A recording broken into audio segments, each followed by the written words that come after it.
সালামু আলাইকুম প্রিয় এইচএসসি 2025 ব্যাচ।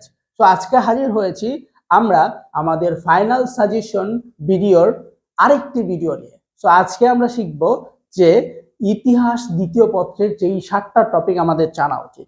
যারা বই এখনো খুলতে পারছো না, যে ভয়ে যে আসলে আমি বইটা খুললে আমি কোন বিষয়টা পড়বো, তো এই ভয়ে যারা বই খুলতে পারছো না, তোমরা চাইলেই আমাদের এই ভিডিওটি দেখতে পারো। খাতা নিয়ে বসবা, আমি বলি আমার প্রত্যেক ক্লাসে যে অবশ্যই একটা খাতা নিয়ে বসবা, কারণ আমি যা বলবো সেটা খাতায় লিখতে হবে, লিখার পর পড়তে হবে। যদি লিখো পড়ো এনাফ। সো তাহলে শুরু করি ভিডিওটি। তাহলে দেখো, ইতিহাস দ্বিতীয় পত্রে তোমার যেই 7টা টপিক পড়া উচিত। সো 1 নম্বর, তোমাকে ফরাসি বিপ্লব সম্পর্কে পড়তে হবে। এটার অর্থনৈতিক এবং রাজনৈতিক অবস্থা, কারণ, ফলাফল সম্পর্কে পড়তে হবে। যে যখন এই বিপ্লবটা সংগঠিত হয়েছিল তখন এটার অর্থনৈতিক অবস্থা কেমন ছিল, এটার রাজনৈতিক অবস্থা কেমন ছিল, এর ফলে আসলে কি হয়েছে, বা এটা হওয়ার কারণটা আসলে কি ছিল, এগুলো তোমাকে একটু জানতে হবে। সো তুমি যদি এটা একটু জানো তাহলেই কি হবে জানো, তুমি একটা সৃজনশীল কমন পাওয়া যাবে গা, এবং ওইটা লিখলে নাম্বার পাইবা, বুঝছো?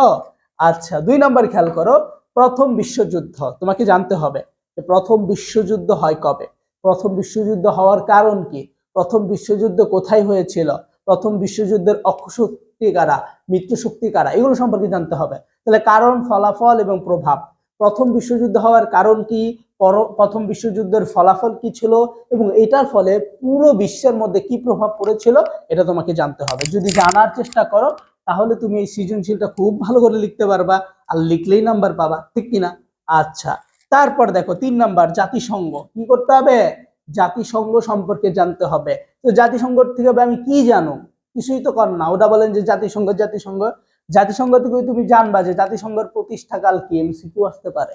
লক্ষ্য জানবা, উদ্দেশ্য জানবা, প্রভাব জানবা, জাতিসংঘের কারণে আসলে কি প্রভাব পড়ছে এটা জানবা।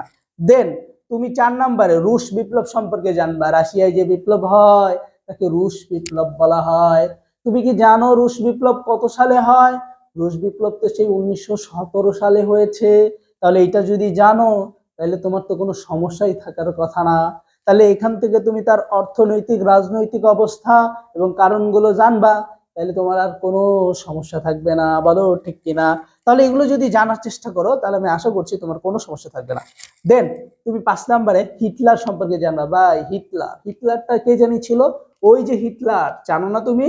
সো হিটলার সম্পর্কে জানবা, হিটলারের কর্মকাণ্ড, প্রভাব সম্পর্কে জানবা। সো এনাফ, আরেকটা সৃজনশীল কমন পাবা।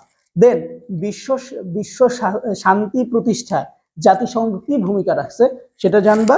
দেন বিশ্বযুদ্ধের ভয়াবহতা এবং স্নায়ুযুদ্ধ যে ঘটেছিল সেটা সম্পর্কে জানবা।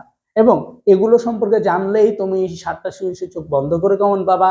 এখন তোমার একটা কোশ্চেন আসতেই পারে, ভাই আপনি কি সুন্দর সাজেশন দিচ্ছেন, খুবই সুন্দর সুন্দর টপিক বলে দিচ্ছেন, আপনাদের কাছে কি এমন কোনো সাজেশন, এইটার উপর কোনো সাজেশন শিট নাই? হ্যাঁ আছে তো। তুমি চাইলে আমাদের একটা সাজেশন শিট আছে, সেটা হচ্ছে এইচএসসি 25 ব্যাচের জন্য। ইতিহাস আছে, তারপরে তুমি যেই সাবজেক্ট, মানবিকের যে সাবজেক্ট চাও, বাংলা, ইংলিশ, আইসিটি তো আছেই, পাশাপাশি মানবিক বিভাগের যে কোনো সাবজেক্ট তুমি নিতে পারবা। আমাদের প্রতিপত্র সাজেশন শিটের মূল্য হচ্ছে 140 টাকা। কত টাকা? 140 টাকা। এবং অফার মূল্য তো বললাম না, কারণ ওটা নক করবে তাহলে বলে দিব, ঠিক আছে? এমনিতে পিডিএফ এর মূল্য 140 টাকা। তো তুমি যদি ইতিহাস দ্বিতীয় পত্র নিতে চাও, আমাদের পিডিএফ এর মধ্যে জ্ঞানমূলক, অনুধাবন, এমসিকিউ, সিকিউর জন্য কি পড়ার দরকার সব কিছু দেওয়া আছে। যে এমসিকিউর জন্য এগুলো পড়বা, এই এমসিকিউ গুলো পড়বা, তারপর অনুধাবনের জন্য এই অনুধাবন গুলো পড়বা, তারপরে জ্ঞানমূলকের জন্য এই জ্ঞানমূলক গুলো পড়বা। সো যদি নিতে চাও, নাম্বার তো দেওয়াই আছে, 0181816527 এটা আমাদের হোয়াটসঅ্যাপ নাম্বার। এই নম্বরে যোগাযোগ করবা এবং পিডিএফটা কালেক্ট করতে পারো। আশা করছি তোমার সমস্যার সমাধান হবেই ইনশাআল্লাহ। তো ভালো থাকো, সুস্থ থাকো। দেখা হবে আরেকটি ভিডিওতে, যেখানে আমরা আলোচনা করব সুন্দর আরেকটি ফাইনাল সাজেশন নিয়ে, যেখান থেকে তোমরা আরেকটি বিষয় সম্পর্কে জানতে পারবা। আসসালামু আলাইকুম ওয়া রাহমাতুল্লাহি ওয়া বারাকাতুহু।